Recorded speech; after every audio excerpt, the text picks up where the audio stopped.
Okay, g'day, it's Shane here from the Urinal shop. I just wanted to run through some troubleshooting on the Supaflush sensor that we sell a lot of. Just so it makes it easier for you guys to test these out when you're, if you get called out for any troubles. So I'll do this as good as I can. So here is the Supaflush sensor, or one of them. Just note here that there's an LED light here. In all circumstances, if this is working properly, there should be a green blinking light here every 2 seconds, so just look out for that. Before you go too far as well, it's good to check the settings that are in here. You want to make sure that the pre-flush, I usually like to have it on. What it does is it means that when someone stands underneath the sensor, within a couple of seconds, it should just give a small flush. So it lets you know that it's working. Sanitary flush, well, that's, should be set for either any one of those. We usually send them out with 24-hour sanitary flush. So if on the weekend, say example, no one comes into the bathroom, it'll just do a flush to keep everything fresh. And the one down here you want to look at as well, which is flush delay. Just make sure you've got number 1 on. It's going to flush 1 minute after somebody has been to the urinal. Okay, so with all that in mind, if you come to a system that is not working, so say you've been called out and they're saying to you, look, it's just constantly flushing, which can do. Electronics can go funny after a while, and sometimes it's just a simple reset. But the thing that I tell people to do, first of all, is we want to test the solenoid valve to make sure that it's opening and closing. So have a solenoid valve just here. This is the Supaflush solenoid valve. Now it has a black plug on the side.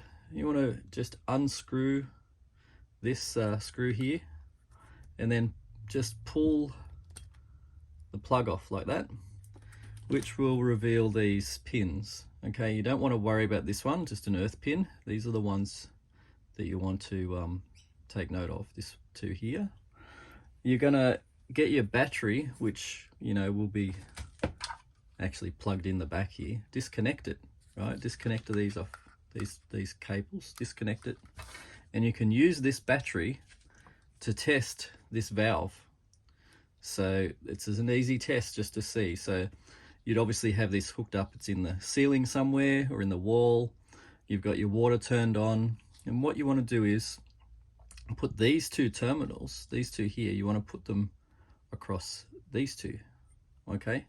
Now one way will work. It's a bit hard to explain. One way, if I put it on this way, say for instance, that has just opened the valve. Now to close the valve, I've got to turn that around, okay, and touch it on there like that, and that's just closed the valve. I could hear it click. Okay, so once again, those two terminals will just literally, let's get this closer, will literally just go across that, bang, okay, and turn it around, and that's closed it.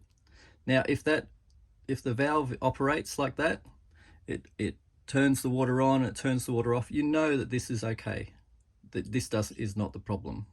Okay, now while we've been doing that, this sensor has probably powered down. Okay, all you really want to do is you want to reconnect your plug here, okay, like so. That. Let's just get this on here. Right, reconnect it, and you want to get your green plug here. Make sure you plug it into the back of the sensor. Okay, do it in that way, and then lastly you want to reconnect your battery. All right, now once we reconnect this, the sensor, as you'll see here, will be powering up. Powering up means it's got a red light and a green light, and that'll happen for about 30 seconds. This is just booting up the software that's inside the sensor itself. Okay, once it boots up, the red light will stop flashing. You'll just have a green light which comes on every 2 seconds. It's not there yet, but it will.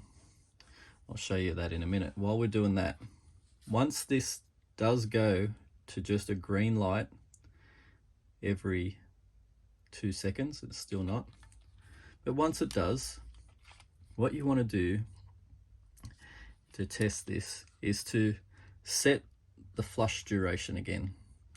Now, I went through this in the first video, but how we do that is we hold this black button down, and while we do it, you can actually have a look on this side. When we hold it down for 3 seconds, see it flashes madly. 3 seconds and then let it go. Once you've let it go, you'll hear the solenoid click and it will start to flush. There'll be water going into the urinal. Now, I would count to say 6 or 7 seconds and then hold that same button in again and let it go after 3 seconds, and the solenoid valve will turn off, water will stop flowing. Now that then has reset the time that the urinal will flush. Okay, once you've done that, make sure you put all this back together, right? Put it all back together. Make sure you put this cap back on. We need it on to stop dust and possible water getting into the sensor, so make sure that's clipped on. Okay, and this unit, I mean, at the moment it's got a quick green light flashing, means that it's going into it's flushed, so there's a bit of a lockout time, and it will reset itself. And now it's just gone into, it's now just gone into the pre-flush mode, and then after that you'll walk underneath it again, it'll be up in the ceiling, and it should actually flush for a lot longer. So that's what I've got for you. They're the things that I do when I'm called out onto site, and most of the time I've found that that fixes these up if they're running constantly. Now, yeah, there's not really that much to them, so we'll leave it there. If I come up with any other ideas, I'll put another video together. Yeah, so once again, Supaflush. This is Shane from the Urinal Shop. Yeah, more videos to come. Thanks.